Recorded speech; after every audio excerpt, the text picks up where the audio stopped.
Here we go with the Tri-State Audi Knicks post-game show. Suns tonight at MSG showing why they are elite. How about Devin Booker? 21 points in the first half. 11 in the third quarter, finishing with 32 points for the game. Didn't need to score at all in the fourth quarter. The Suns still won big, 118-97. They've now won 15 games in a row. Great to have you with us, everybody, from our Delta MSG studios. Bill Pito along with Monica McNutt and Alan Hahn. The Suns are the best shooting team, Alan, in the entire league, and tonight they shot 55.7% from the floor. That's the best they've shot in any game this year, and the best any Knicks opponent has shot against the Knicks all year. Yeah, and you know, that first quarter, the Knicks starters did all they could to keep pace with this team and the way they play. And this is a tale of teams that are in two different places. The Knicks want to get where Phoenix is right now. Phoenix is coming off getting to the NBA Finals, really believing in themselves, have a deep team, have a great leader in Chris Paul, and have a superstar in Devin Booker.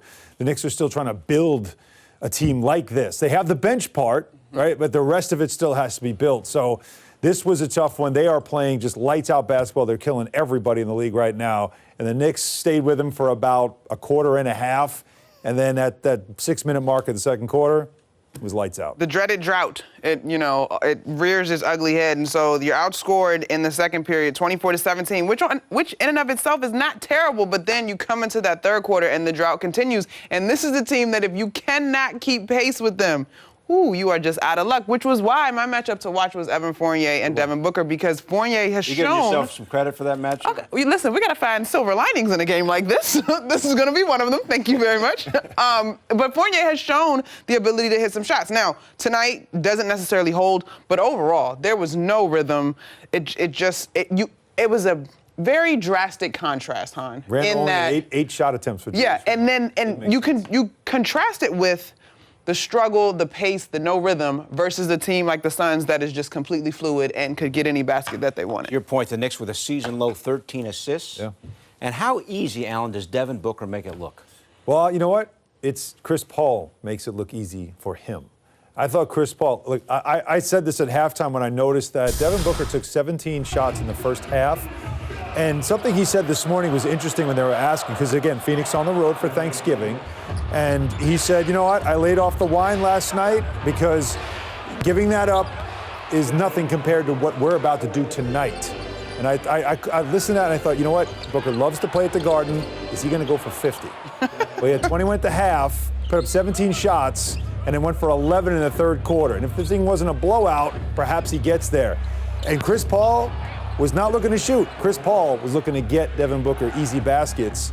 And so it felt like this was a game where Devin Booker wanted to etch his name into Garden history by putting up a 50-point game. Certainly going for it. He makes it look so easy. Mm-hmm. And it's amazing to think that there are times where he's left wide open and you wonder how. Yeah.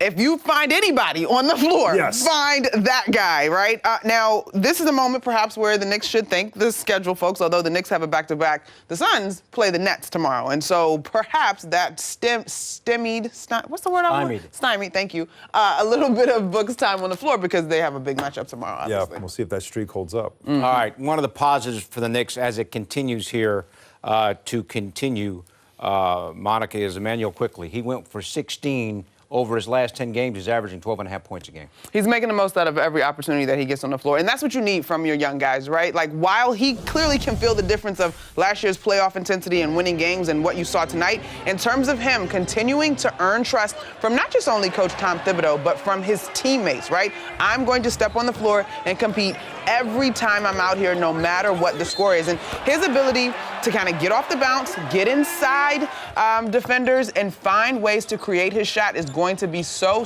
important for this team moving forward. But I actually thought him defensively, too, was just as important. Yeah, the defense for him, we don't talk about nearly enough. He's got a big wingspan. He's getting smarter and smarter the more he watches film. And we know he certainly loves to consume as much game film as he can. That's why Tom Thibodeau likes him. That's why he trusts him as well. But this is now 4 straight games that Quick has gotten into double figures. 7 of the last 9. We're forgetting that he struggled with his shooting to start the season, that he couldn't make a runner, the threes weren't going down. And some people were wondering, why is Tibbs sticking with him? This is why. Because, as he says, the magic is in the work, and no one works harder than this kid. So you have that, and that is something, again, you want to continue to build. Your bench is a strength, and he is one of those pieces. Remember, no Derrick Rose yet. Somebody's had to emerge. While Rose has been out, it's been Emmanuel Quickly who has done it. The last 2 games in particular without Rose. And listen, long season, just under 20 games in. But if Derrick Rose and Kemba's knees are well documented, right? And so for Quick to continue to earn the trust of his teammates in moments like this, or just in any opportunity that he gets, is going to be paramount, because it would not be extremely unusual if some kind of way down the stretch this guy is inserted into the starting lineup, in my opinion. Yeah, well, that's what he's working for. Right. Alan mentioned Randall tonight only took 8 shots. How about the struggles of R.J. Barrett, 3 for 10? And you mentioned your matchup. You talked about Booker, but Evan Fournier only 4 out of 15 after he was so good against the Lakers. And he had it going early. You know, it looked like Fournier was answering a lot of shots in that first quarter. Like I said, the first quarter was interesting. I was floor level watching that first quarter. I really wanted to see how the Knicks starters would come out in this game after a good start against the Lakers. And it was another good start. Ball moved. They were answering shots. The Knicks, in fact, had a lead at one point in that first quarter. It was back and forth. And I thought, okay, the starters did a good job here. The bench will do their job, as we expect, against one of the other very good benches in the league. This should be a really good game. So, but Fournier just, when he comes back in the game, got beat a couple of times down the floor. And that defense, you can't afford to give up easy baskets. But if you do, you better make them.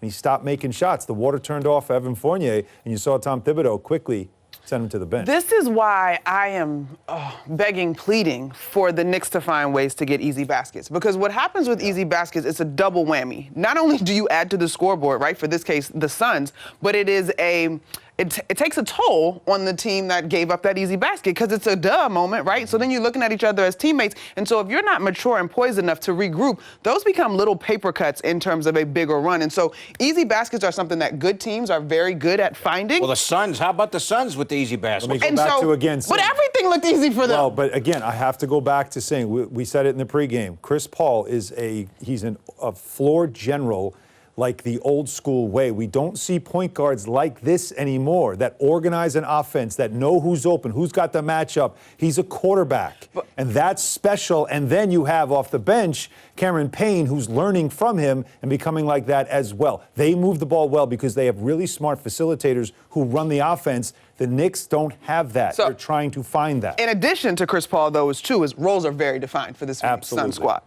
D Book is our go-to guy. When Ayton rolls hard, we know what he's going to do, and everybody else fills it in. There's no questions about roles with that group. To your point about Chris Paul, took only 6 shots, still finished with 14 points and had 10 assists. At 36, he leads the league in assists per game at over 10 a game. Got that tonight.